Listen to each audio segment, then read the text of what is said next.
शुरू करते हैं। तो आने वाला ये बीएमई का टॉपिक है। बीएमई के सारे फर्स्ट यूनिट जो है चल रहा है बीएमई में, बेसिक मैकेनिकल इंजीनियरिंग। यूट्यूब पर जो है जो हम लोगों ने शुरू किया था, तो बीएमई चल रहा है। जल्दी सब कुछ आने वाला है इंशाल्लाह, जल्दी आएगा। चलिए शुरू करते हैं। Unit number 4, function of complex variable. Unit का नाम है फंक्शन ऑफ कॉम्प्लेक्स वेरिएबल, और उसमें पढ़ना है अपने को एनालिटिक फंक्शन और complex harmonic function. Sorry, analytic और हार्मोनिक। किसे कहते हैं एनालिटिक, किसे कहते हैं हार्मोनिक, कौन होता है कॉम्प्लेक्स वेरिएबल का फंक्शन, वो सब पढ़ेंगे। कॉम्प्लेक्स नंबर पढ़े हो तुम लोग, याद होगा, याद करो। यस सर, पढ़े। कॉम्प्लेक्स फंक्शन भी पढ़ा होगा तब। कॉम्प्लेक्स नंबर पढ़े हैं सर। क्या होगा ना, जेड इज वाई। जी सर। याद करो, याद करो। जी सर, पढ़े। पढ़ा होगा, ठीक है, पढ़ा होगा। तो इसी तरह से जब फंक्शन की बात करते हैं, function of z is equal to हो जाता है u plus i v. X y, u equal to i y, u plus i v हो जाता है, ठीक है। अब इसको क्या करते हैं, कैसे समझ में आएगा कि ये फंक्शन जो है एनालिटिक है कि नहीं है।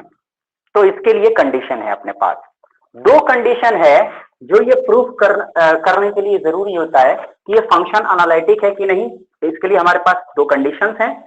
अच्छा, हार्मोनिक है कि नहीं, उसके लिए एक कंडीशन है, ठीक है।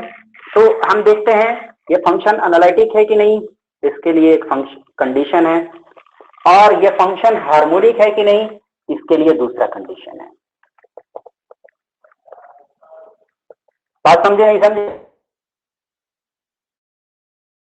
और बड़ा शानदार है। फंक्शन एनालिटिक है कि नहीं, इसके लिए दो कंडीशन। कौन सा, जो फंक्शन जो दिया रहेगा उसमें जो u है उसको तुम कर दो x के रिस्पेक्ट में पार्शियली डिफरेंशिएट, और जो v है उसको कर दो y के रिस्पेक्ट में पार्शियली डिफरेंशिएट। अगर ये दोनों बराबर आ जाते हैं तो ये पहला कंडीशन है कि एनालिटिक हो सकता है। दूसरा कंडीशन क्या है, u को कर दो y के रिस्पेक्ट में और माइनस लगा करके v को कर दो x के रिस्पेक्ट में। ये दोनों कंडीशन अगर वेरीफाई हो गया तो ये फंक्शन जो आएगा वो एनालिटिक है। बात समझ में आई कुछ? अभी क्वेश्चन बनाएंगे तो और ज्यादा समझ में आएगा।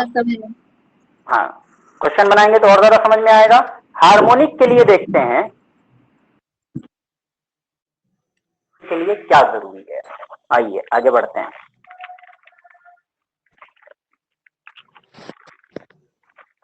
हार्मोनिक फंक्शन के लिए क्या जरूरी है, तो del टू v को del x square plus del two v del y square 0 आना चाहिए। दो बार डिफरेंशिएट करना है v को x के रिस्पेक्ट में, दो बार करना है v को y के रिस्पेक्ट में। आना क्या चाहिए, वो 0 आना चाहिए। या इसी तरह से del two u square plus del two u del y square is equal to क्या होना चाहिए, 0। देख लो ध्यान से, u को x के रेस्पेक्ट में दो बार डिफरेंशिएट करो, को x के रेस्पेक्ट में दो बार डिफरेंशिएट करो, y के रेस्पेक्ट में दो बार डिफरेंशिएट करो, या v को दो बार डिफरेंशिएट करो। v वाले को कर रहे हो तो v वाले को जोड़ दो, u वाले को कर रहे हो u वाले को, दोनों को जोड़ करके 0 आना चाहिए। तो वो कंडीशन, वो फंक्शन जो है वो हार्मोनिक होएगा।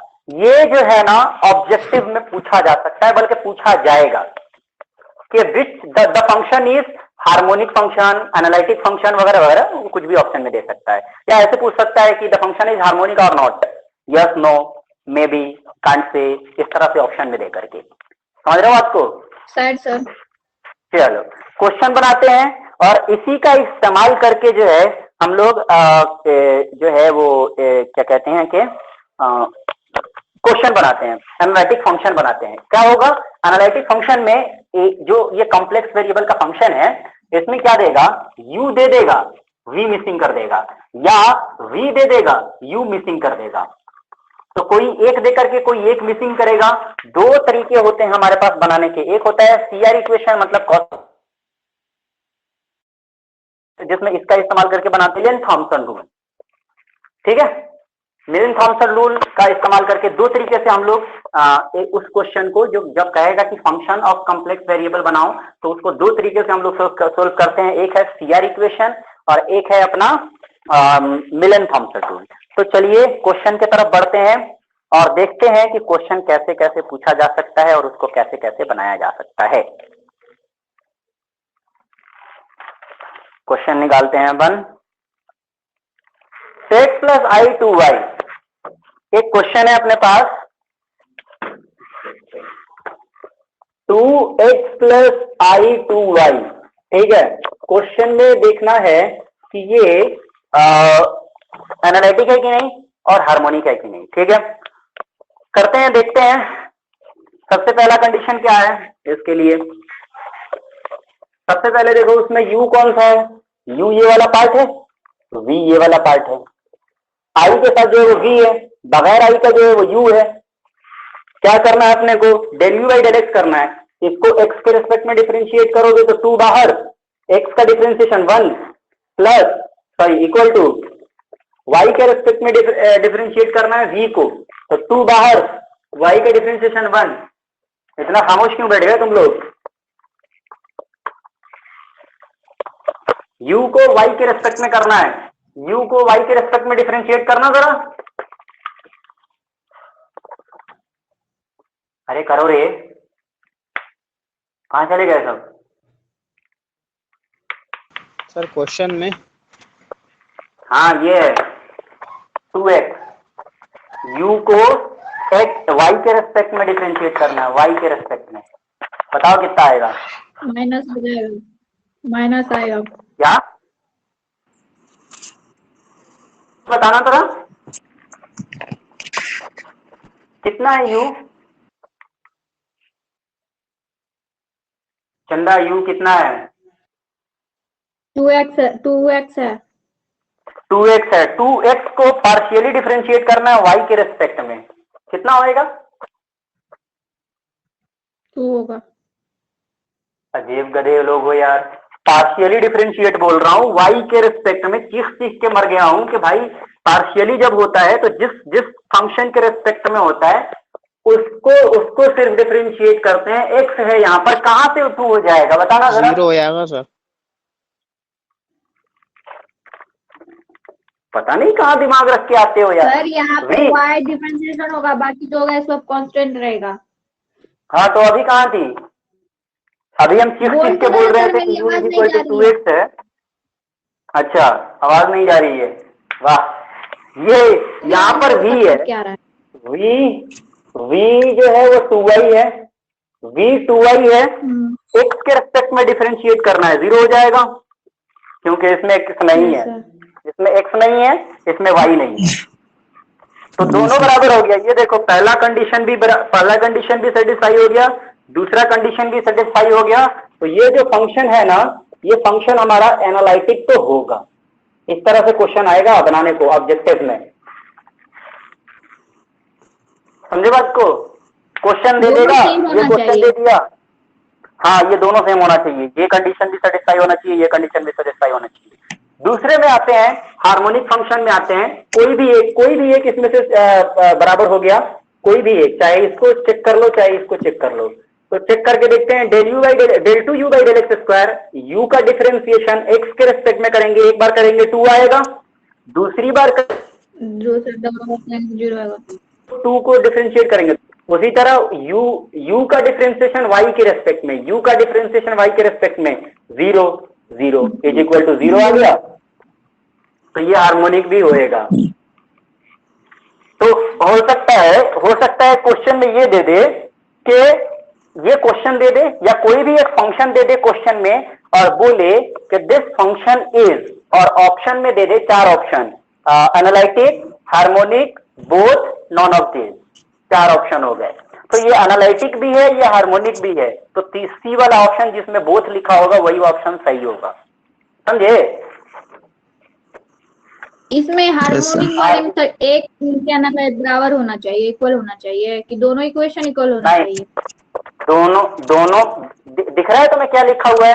2 बार डिफरेंशिएट किए, 2 बार डिफरेंशिएट करके, 2 बार दूसरी बार डिफरेंशिएट करने के बाद बीच में जोड़ने पर दोनों का समेशन जो है वो 0 आना चाहिए। दिखाई नहीं दे रहा है? कहां बराबर लिखा हुआ है?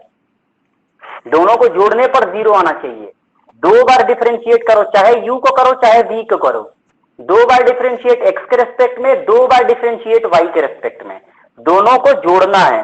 जोड़ने पे क्या आना चाहिए? 0। तो कहलाएगा हार्मोनिक। नहीं समझे? समझे? बताओ। समझ गए सर। समझ गए। ठीक है, अब इस तरह से क्वेश्चन पूछा जा सकता है। अब क्वेश्चन क्या आता है वो देख लेते हैं। और ऑब्जेक्टिव है तो भाई ये आना ही आना है, मैं कह रहा हूं, लिख के दे रहा हूं, इंशाल्लाह आएगा ही आएगा। एनालिटिक फंक्शन बनाओ, छोटा छोटा सा आ जाएगा। u दिया हुआ है, d निकाल के बताओ, v दिया हुआ है, u निकाल के बताओ। ऐसे छोटे छोटे ऑब्जेक्टिव में आते हैं, बल्कि गेट में क्वेश्चन पूछे जाते हैं इन सबसे। ऐसे क्वेश्चन गेट में पूछे जाते हैं। गेट समझते हो ना? Yes sir. अरे गेट का नाम सुना है? गेट मतलब दो। हाँ, गेट मत, अरे यार गेट यानी graduate aptitude test for engineering. Graduate aptitude test of engineering. हाँ, गेट मतलब दरवाजा ही होता है, ठीक है। लेकिन वो जो गेट का जो एग्जाम है ना, उसकी बात कर रहा हूँ बेटा। जैसे नीट देते हैं, जैसे आईआईटी देते हैं, ठीक है, वो वाला गेट नहीं, जीईटी गेट नहीं, GATE GATE, graduate aptitude test of engineering. जो टेस्ट ऑफ इंजीनियरिंग जो होता है, ये वाला graduate aptitude test of engineering. हाँ, तो ये वाला जो एग्जाम होता है वो होता है, जैसे आईआईटी जेईई देते हैं 12th के बाद, वैसे ही ये देते हैं इंजीनियरिंग के बाद, ठीक है। इंजीनियरिंग के बाद टेस्ट जो देते हैं, जैसे कि आप दिए थे, तो उसमें, हाँ जैसे कि हम दिए थे, तो जो एनआईटी छोड़ कर बैठे हुए हैं, हमारा मर्जी। सर पूरा कितना सब्जेक्ट का होता है सर? क्या कह रहे हो? कितना सब्जेक्ट रहता है पूरा गेट में? गेट में सारे सब्जेक्ट होते हैं जितने पढ़े हो, जितने पढ़े 26 हो सब 27 रहता है। जाता है वो, 26 27 हो जाता होगा लगभग। क्या कह रहे हो? वही 26 या 27 बुक होता होगा पूरा। बेसिकली सारे हम लोग आरजीबी में जो पढ़ते हैं ना, एक सब्जेक्ट को कई पार्ट में बांट के पढ़ते हैं, ठीक है। एक सब्जेक्ट को कई पार्ट में बांट के पढ़ते हैं, तो उनको ये कंबाइन करके बेसिकली 10-12 सब्जेक्ट्स बना देता है, ठीक है। 10-12 सब्जेक्ट बना देता है। हाँ, उतना पढ़ना होता है। बेसिकली बेसिक जो होते हैं ना, वो 5 से 6 सब्जेक्ट से ज्यादा ध्यान देना होता है। तो किसी दिन उस पर डिस्कस करेंगे तो मैं बता दूंगा क्या कौन से सब्जेक्ट पे ज्यादा ध्यान दोगे तो गेट उतना भी हार्ड नहीं है जितना हार्ड बना के रखा हुआ है, ठीक है। बेसिक है, बहुत बेसिक पे ध्यान देते हो तो निकल जाता है। क्या सर? बोलो, हमको करना है। बोलो बोलो। हाँ हाँ, कर लेना, बिल्कुल कर लेना। ठीक है ठीक है, जो करना है कर लेना, पहले पढ़ाई कर लो। तो देखते हैं आपका अब क्वेश्चन कैसे आता है। क्वेश्चन ऐसे आता है कि इसमें जैसे आरजीपीवी 2013 क्वेश्चन दिया हुआ है। आरजीपीवी 2013 2013 में क्वेश्चन दिया हुआ है एक कि u is equal to x² minus y²। u दिया हुआ है, अपने को क्या निकालना है? u दिया हुआ है, अपने को क्या निकालना है? fz बताना है। fz is equal to what? Question में मैंने अभी तुम्हें बताया था, अभी समझाया था कि fz इज इक्वल टू होता है u plus iv। Yes sir. में क्या करना है अपने को?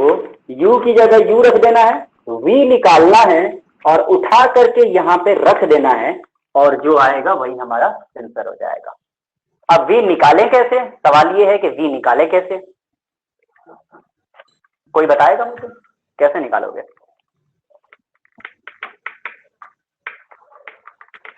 कोई बता दो मुझे कैसे निकालोगे? डिफरेंस सर पार्शियल डिफरेंशिएट कर दें। एक्स वाई पार्शियल डिफरेंशिएट करेंगे। एक्स वाई, हाँ जी अच्छा, सर, पार्शियल डिफरेंशिएट। उसके बाद उसके बाद फिर कैसे निकालोगे? एक्स को जेड हम्म, और वाई को 0 मान के उसकी एफ जेड की हम्म, इक्वेशन में रख देंगे, इंटीग्रेशन कर देंगे फिर। अच्छा ठीक है। वो कौन सा रूल कहलाएगा? Thomson method. मिलन थॉमसन कहलाएगा। इसको निकालने के मिलने अपने पास थॉमसन्स रूल। बेसिकली दो, मिलन थॉमसन, इसको भी निकालने के अपने पास दो रूल होते हैं। दो रूल कौन कौन सा होता है? एक रूल होता है CR equation Cauchy Riemann, CR यानी कॉशी रीमेन। एक होता है मिलन थॉमसन। ठीक है। कॉशी रीमेन जो जी अभी सर। हम लोगों ने पढ़ा था ना, अभी जो हम लोगों ने पढ़ा था वो है कॉशी रीमेन। अभी जो हम लोगों ने पढ़ा था वो है कॉशी रीमेन, और आगे जो हम लोग पढ़ने वाले हैं वो होगा मिलन थॉमसन। तो अभी जो हम लोगों ने पढ़ा था, ओ सॉरी, अभी जो हम लोगों ने पढ़ा था उससे निकालते हैं। काहे पलट रहा है? मत पलट यार। अभी जो हम लोगों ने निकाला था उससे निकालते हैं और देखते हैं कि कैसे निकाला जा सकता है। क्या फॉर्मूला लिखाया था मैंने? Del u by del x is equal to, बताओ। Del u by del y del sir. अच्छा, v del by v del by y. Del y. Del u by ठीक डेल है। वाई। हाँ, del v by del y, del u by del x is equal to del v by del y, del ऐसे बी लिखाया था, याद है? जी सर। जी सर। ठीक है। अब उसमें हम लोग क्या करेंगे? उसमें हम u की वैल्यू और रख देंगे और v की वैल्यू हमारे पास आ जाएगी। कैसे आएगी? चलिए निकाल के दिखाता हूं मैं। Del u by del x is equal to del v by del y. Del u u. की वैल्यू यहाँ जी पे सर। रखिए, u की वैल्यू यहाँ पे रखिए। मिलन थॉमसन अभी पढ़ेंगे हम थोड़ी देर में, ये हम सीआर कॉशी रीमैन की बताते हैं बात। डेल यू की वैल्यू यहाँ पे रखिए, by del x is equal to del v by del y. आइए भाई करते हैं, करें डिफरेंशिएट। एक्स के रिस्पेक्ट में कर रहे हैं तो क्या हो जाएगा? 2x हो जाएगा minus 0 is equal to del v by del y. कोई दिक्कत है बताओ? नहीं सर। नहीं है। अब क्या करेंगे? तो ये हो जाएगा 2x इंटू ये डेल वाई इधर आ जाएगा, del. Del y is g equal sir, to del equal v. To del v. तो डेल वी क्या हो जाएगा? 2, दोनों del v is equal to हो जाएगा 2x डेल वाई, दोनों को इंटीग्रेट कर दें। बोलो हाँ या ना? दोनों को इंटीग्रेट कर सकते जी हैं या नहीं सर, कर सकते? कर कर सकते सकते हैं। सर। कितना आएगा? Yes sir. कितना आएगा? एक आ जाएगा भी, कितना एक आएगा बताओ? का ये कितना है? 2 बाहर हो जाएगा एक्स स्क्वायर। सर इस वी कितना? स्क्वायर। आज तुम्हारा मूड ठीक है नहीं है? एक्स को इंटीग्रेट कर रही हो सॉरी वाई के 1 होगा, रिस्पेक्ट में, 1 एक्स 1 स्क्वायर कैसे हो जाएगा? 1 कैसे होएगा यार? इंटीग्रेशन है, इंटीग्रेशन है बेटा, डिफरेंशिएशन नहीं है। एक्स भी कांस्टेंट तो है, एक्स यहाँ पर वाई होगा।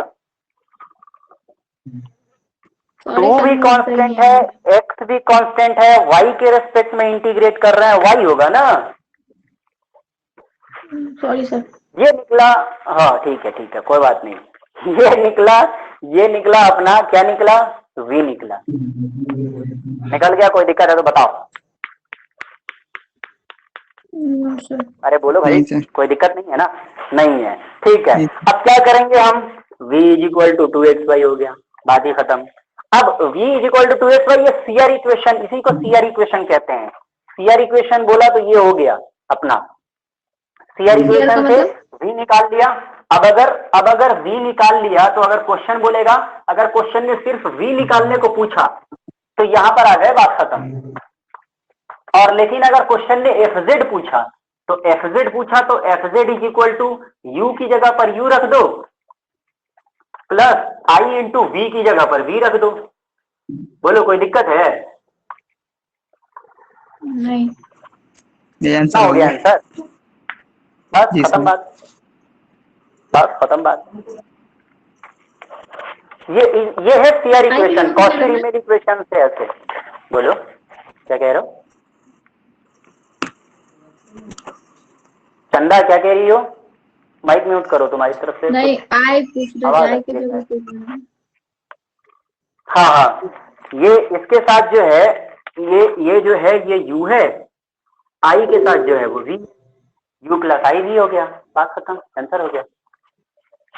अब अगर मिलन थॉमसन से पूछे ना तो हम लोग इसको मिलन थॉमसन के फॉर्म में भी बदल सकते हैं। जैसे अभी अबू बकर ने बताया कि x की जगह पर z और y की जगह पर 0, x की जगह पर z और y की जगह पर 0 रख सकते हैं। 0 तो यहाँ पर आने के बाद सीआर इक्वेशन लगा करके भी हम आ सकते हैं, और अगर चाहें तो हम यहाँ पे भी x के रेस्पेक्ट में डिफरेंशिएट, y के रेस्पेक्ट में डिफरेंशिएट करके, और उसको v को जो है हम y के रेस्पेक्ट में डिफरेंशिएट करके वहां पर 0 रख सकते हैं। शुरू से भी यहाँ तक आ सकते हैं और यहाँ से भी यहाँ तक आ सकते हैं, कोई दिक्कत नहीं है। समझे अबू बकर? तो क्वेश्चन दो तरह से पूछेगा। ऑब्जेक्टिव बनाने के लिए ये सबसे आसान तरीका है। ऑब्जेक्टिव जो पूछेगा उसमें सबसे आसान तरीका है कि तुम क्या करो, ऐसे लगाओ, v दिया है तो u निकाल लो, u दिया है तो v निकाल लो। उसके बाद क्या करो, x की जगह पर z रख दो, y की जगह पर 0 रख दो। x की जगह पर z रखोगे और y की जगह पर 0 रखोगे तो आएगा कितना, देख लेते हैं।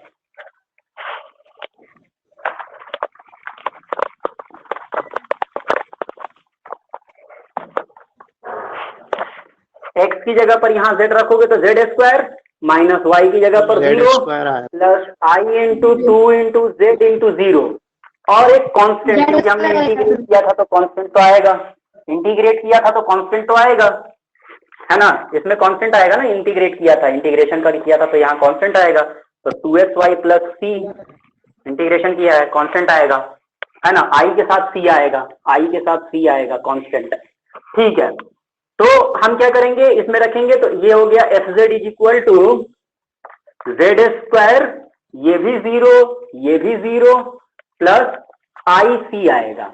यस और नो? बस, तो क्वेश्चन में ये भी ऑप्शन हो सकता है। ऑब्जेक्टिव क्वेश्चन अगर पूछेगा तो ऑप्शन में ये भी हो सकता है और इसकी बजाय ये भी हो सकता है, तो कंफ्यूजिया मत जाना।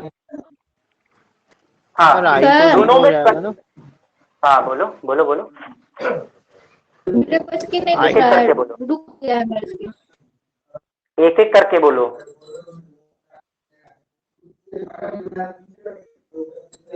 बोलो चंदा।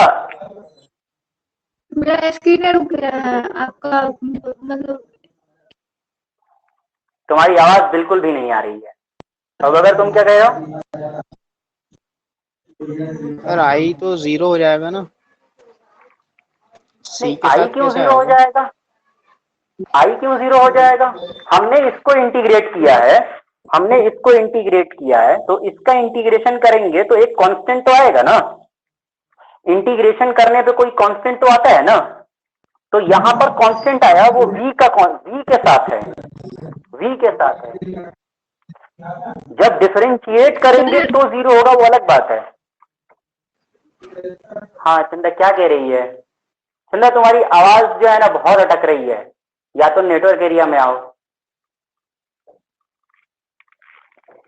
हाँ, तो अब अगर देखो इंटीग्रेशन करने के बाद एक कांस्टेंट आता है, वो वाला ये कांस्टेंट है। इससे पहले भी कई बार हमने लगा लिया है यार, इंटीग्रेशन करने के बाद कांस्टेंट। जी सर सर, एफ लास्ट में जेड में आई सी लिखा है ना आपने, उसका पूछ रहा था। हाँ हाँ हाँ, वही मैं बता रहा हूँ। तो v के साथ आया है, देखो यहाँ v के साथ आया है। i जो आता है वो v के साथ आता है। F z is equal to क्या होता है? F z is equal to होता है u plus i into v, होता है नहीं होता है? जी सर, यस सर, होता है। तो v के साथ जो कुछ है वो सब i के साथ आएगा ना, तो v में ये पूरा है, ये पूरा v है, ये पूरा i के साथ आएगा ना। c की जगह पर 0 तो हम रख ही नहीं रहे, हम तो y की जगह पर 0 रख रहे हैं। c के साथ अगर y होता तो 0 हो जाता। बोलो यस और नो? Okay sir. इसलिए, और ये जो c होता है y के रेस्पेक्ट में कर रहे हैं तो ये fx हो जाता है, x के रेस्पेक्ट में कर रहे हैं तो fy हो जाता है, तो ये फंक्शन ऑफ fx हो जाएगा, ये 0 नहीं होएगा। इसीलिए प्लस आईसी बच गया, प्लस आईसी बच गया। एक्स की जगह पर जेड रख दिया, वाई की जगह पर 0 रख दिया, तो इतना आ गया। तो दोनों में दोनों ऑप्शन हो सकता है, ये भी ऑप्शन हो सकता है क्वेश्चन में, क्वेश्चन के बाद ऑब्जेक्टिव क्वेश्चन में जो होगा ये भी ऑप्शन हो सकता है, या फिर ये भी ऑप्शन हो सकता है। कंफ्यूजन बिल्कुल मत रखना, कंफ्यूजिया मत जाना, कंफ्यूजन मत रखना कि ये हमने, हमारा तो ये आ रहा है, ऑप्शन में तो ऐसा है। तो अगर जेड वाला ऑप्शन हो तो एक्स की जगह पर जेड और वाई की जगह पर 0 रख के चेक कर लो कि ऑप्शन में आ रहा है कि नहीं। ठीक है, समझ गए बात को? बोलो आया ना।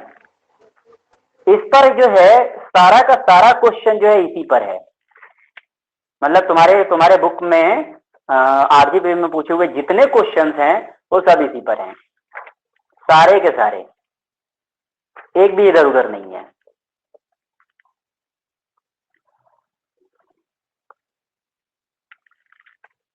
सब इसी पर है।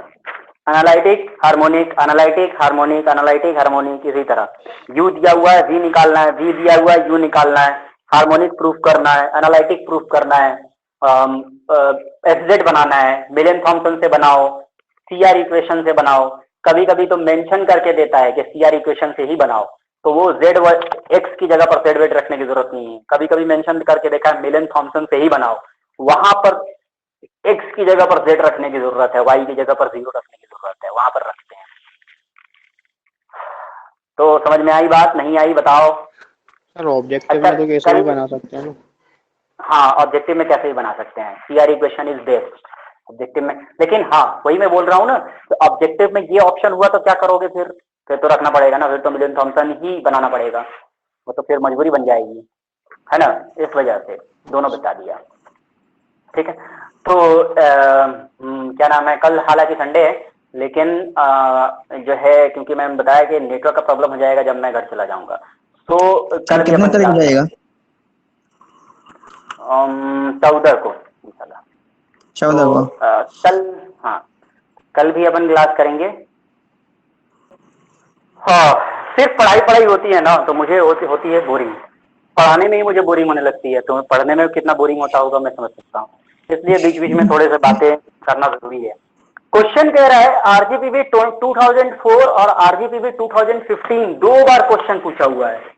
आरजीपीवी में 2 बार एक ही क्वेश्चन पूछा हुआ है, 2004 और 2015 दोनों बार एक ही क्वेश्चन पूछा हुआ है कि अगर v दिया हुआ है, v is equal to e का power x into x cos y minus y sine x, x cos y minus y sine x. अभी इसके पहले जो हम लोगों ने पढ़ा था वो पढ़ा था u दिया था, तो हम लोगों ने v निकाला। अब जो है v दिया हुआ है, अब निकालिए u। अच्छा, इसमें शो भी करना है कि ये हार्मोनिक फंक्शन है। क्वेश्चन ये भी पूछ रहा है कि show this is harmonic function. चलिए भाई निकाल के देखते हैं, शो कराते हैं है कि नहीं है। शो कह रहा है तो जाहिर बात है होगा ही। आई क्यों देगा, v बता रहा है ना, वही बात है, v दिया हुआ है। v में देखो v क्या होता है, देखो मैंने तुम्हें पहले ही बताया था ना कि i के साथ जो होगा वो v है, i नहीं है v। इमेजिनरी पार्ट का मतलब क्या हुआ कि जो i के साथ है, i नहीं, i के साथ जो है वो इमेजिनरी पार्ट है। i शो कर रहा है कि दिस इज इमेजिनरी पार्ट। समझे बात को? हाँ जी सर। ठीक, ओके। तो v is equal to e का power x, x cos y minus y sine x, ये दिया हुआ है v। अब अपने को क्या निकालना है भाई, क्या निकालना है बताओ? तो अपने को निकालना है सेम टू सेम उसी तरह करो, del u by del x. मैंने तुम्हें बहुत ही शानदार तरीका बताया, ये कर लो, v की वैल्यू उठाओ, यहां रख दो, रख के देखो बहुत आसानी से बन जाएगा। v की वैल्यू यहां रख दो, v की वैल्यू रखोगे क्या हो जाएगा, e का power x into x cos y minus, sorry ये ब्रैकेट में है, minus y sine x divided by del y. Del y है मतलब वाई के रेस्पेक्ट में अपने को इंटीग्रेट करना है, वाई के रेस्पेक्ट में अगर डिफरेंशिएट करना है, वाई के रेस्पेक्ट में अगर डिफरेंशिएट करना है तो एक्स वाला कांस्टेंट माना जाएगा और अगर x वाला कांस्टेंट माना जाएगा तो देखो क्या हो जाएगा, e का पावर x कांस्टेंट कॉमन हो गया। ठीक है, जब बता रहा हूं तो म्यूट कर लो, जब कुछ पूछूंगा तब बोलना। चंदा म्यूट पे चली जाओ। e का पावर x, अब y के रेस्पेक्ट में कर रहे हैं तो ये x कांस्टेंट cos y का differentiation minus sine y, minus y के रेस्पेक्ट में डिफरेंशिएट कर रहे हैं साइन x कांस्टेंट y का डिफरेंशिएशन 1।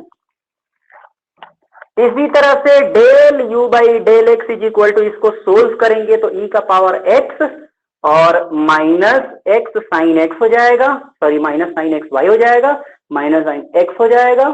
और ये डेल x है, यहां पर डेल x को इधर भेज देंगे तो क्या हो जाएगा, del u is equal to e का power x minus x sine y minus e का power x, sorry minus sine x into del x.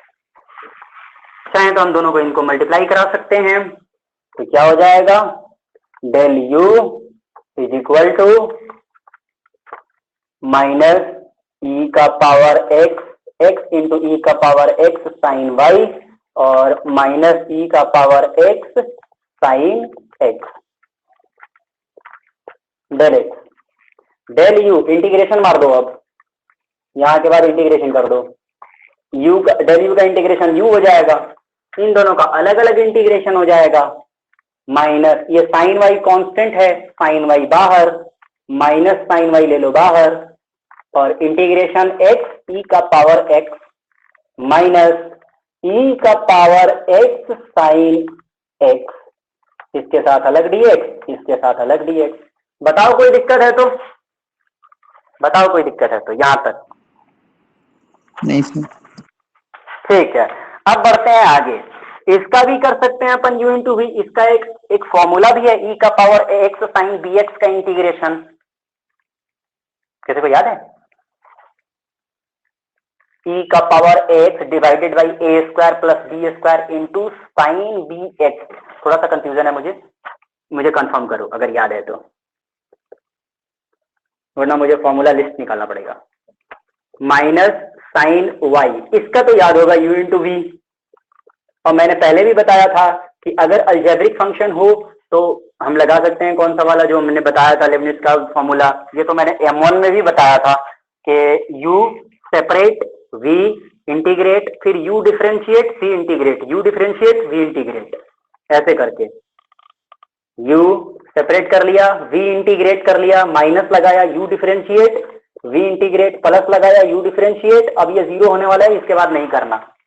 अरे बताया था ना यार डिफरेंशियल, वो जब pi निकाल रहे थे, जब ऊपर लेके जा रहे थे तो बोला था, तो वो चीजें याद रखा करो यार। इंटीग्रेशन का फॉर्मूला है u इंटू वी का इंटीग्रेशन है u separate v integrate minus u differentiate v integrate plus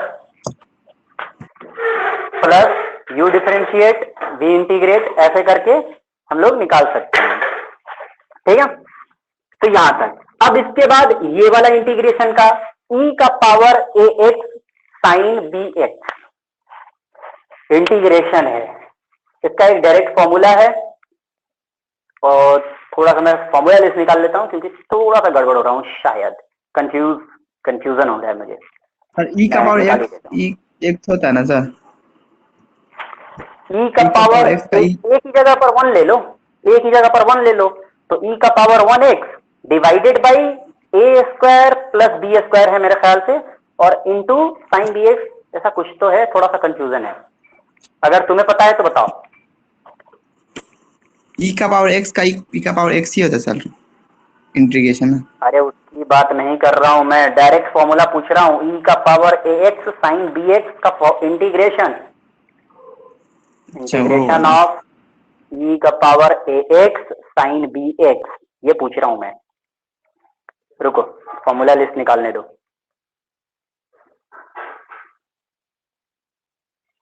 e का पावर ax साइन bx, ये निकल गया,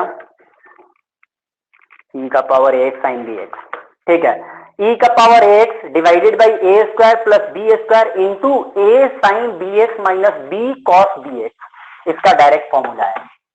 ई का power x sine b x का डायरेक्ट फॉर्मूला है ई का पावर एक्स, यहां लिख रहा हूं मैं, ई का पावर ए एक्स, ए की जगह पर 1 है, बी की जगह पर 1 है, ठीक है। तो ई का power A x divided by a square मतलब 1 का स्क्वायर प्लस बी स्क्वायर मतलब 1 का square into a sine b x minus b cos b x, a यानी 1 साइन बी एक्स यानी sine 1 x plus b plus है minus है sorry minus b की जगह पर भी 1 है, बी कॉस बी एक्स, ये फॉर्मूला डायरेक्ट है। ये निकला हमारा u, इसका जो है हम लोग कर सकते हैं कैलकुलेशन करके इसको सोल्व आउट कर सकते हैं कि आ कितना रहा है। प्लस सी तो रहेगा ही, जाहिर है प्लस सी रहेगा, कांस्टेंट रहेगा, ठीक है। बोलो भाई यहां तक समझ में आ रही है बात? जी सर।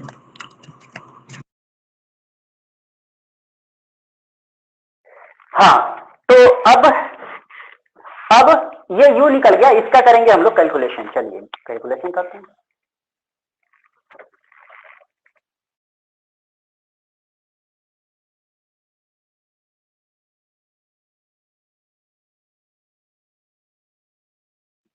हाँ, तो है इसका कैलकुलेशन करते हैं।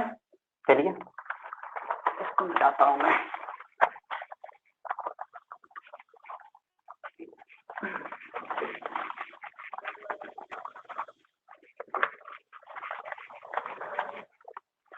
चलिए इसको कैलकुलेट करते हैं। माइनस साइन वाई जो है इसमें दोनों में मल्टीप्लाई है, माइनस साइन वाई इसमें मल्टीप्लाई होगा तो u हो जाएगा is equal to minus x e का power x sine y, minus sine y इसमें मल्टीप्लाई हो जाएगा माइनस और माइनस प्लस, प्लस ई का पावर एक्स साइन वाई और माइनस ई का पावर एक्स 1 और 1 क्या हो जाएगा 2 है ना, into sine x minus cos x, ये लीजिए प्लस सी, ये हो गया हमारा u। और इसको अगर सोल्व करें तो तीनों में e का पावर x है, तो क्या तीनों में से e का पावर x कॉमन ले सकते हैं? बोलो भाई, तीनों में e का पावर x है, तीनों में से e का पावर x कॉमन ले सकते हैं? सारे के सारे म्यूट पे चले गए, क्यों जा रहे हो म्यूट पर? जब पूछ रहे हैं तब आ जाए करो कम से कम।